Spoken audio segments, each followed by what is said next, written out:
Assalamualaikum warahmatullahi wabarakatuh. Kita sambung lagi kajian kita. Kali ini adalah sebuah kajian yang disampaikan oleh Rakun Ahmadi Guno Sasomo dengan judul Abad 21 telah berlalu.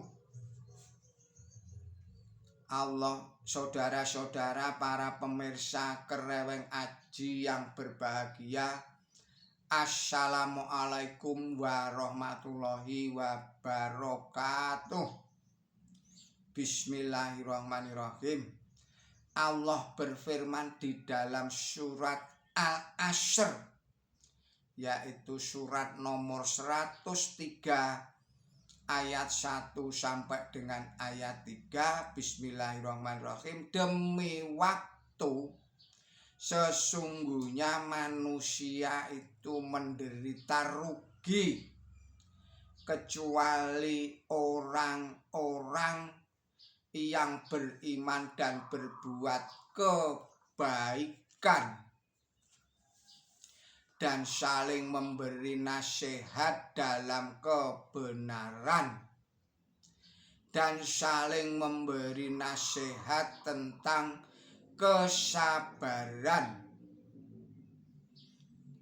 Apabila Allah Ta'ala berkenan memberi kita umur panjang, beberapa saat lagi anak-anak abad ke-20 akan segera menyaksikan terbitnya fajar baru abad ke-21.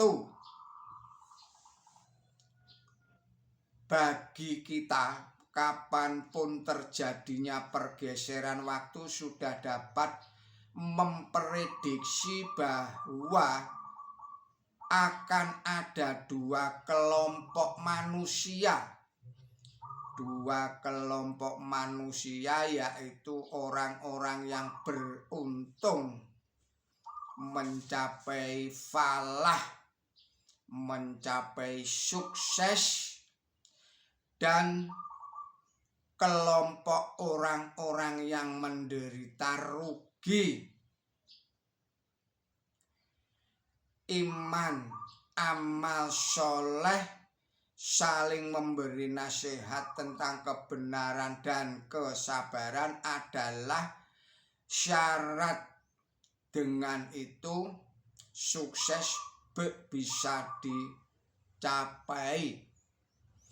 Artinya dengan syarat-syarat iman, amal soleh, saling memberi nasihat tentang kebenaran dan kesabaran adalah merupakan syarat mutlak yang dengan itu falah atau sukses itu bisa dicapai.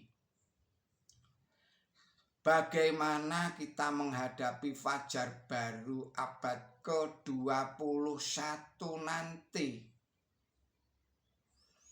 Allah Subhanahu wa Ta'ala bersabda, Bismillahirrahmanirrahim, alimat nafsun ma'ahdarat. Artinya tiap-tiap jiwa akan tahu apa yang ia siapkan. Surat 81 ayatnya 14. Ayat 81, surat 81 adalah surat At-Takwir ayat 14. Sekarang permasalahannya adalah, sudahkah kita mempersiapkan itu? Sudahkah kita mempersiapkan itu? Baiklah, kita simak ungkapan seorang filsuf eksistensialis Kierkegaard yang mengatakan hidup itu hanya bisa dimengerti maknanya manakala kita menengok ke masa silam. Hidup itu hanya bisa dimengerti maknanya manakala kita menengok ke masa silam. Tetapi hidup itu sendiri harus kita jalankan untuk sekarang dan masa depan.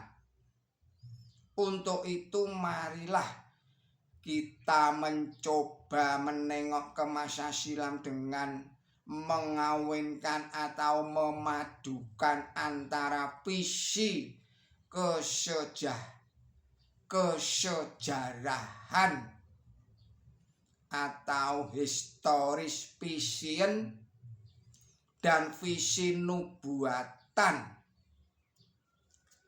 dengan misi atau visi kesejarahan. Kita akan menemukan visi 3 dimensi, yaitu dimensi dahulu, dimensi sekarang, dan dimensi yang akan datang. Saudara-saudara para pemirsa Kereweng Aji yang berbahagia, dan dengan visi nubuatan kita juga akan menemukan apa yang jauh di masa silam pernah terjadi sebagai fakta sejarah, yang dengan itu kita bisa menemukan alternatif di masa sekarang sebagai landasan kita menatap masa depan. Apa yang terjadi di abad ke-20 yang lalu memang bukan tidak bertautan dengan peristiwa yang mendahulunya di abad-abad sebelumnya, namun hampir kebanyakan penulis dan ahli sejarah mengatakan bahwa abad ke-20 itu abad yang penuh gejolak, penuh gerakan-gerakan yang bersifat paradoks.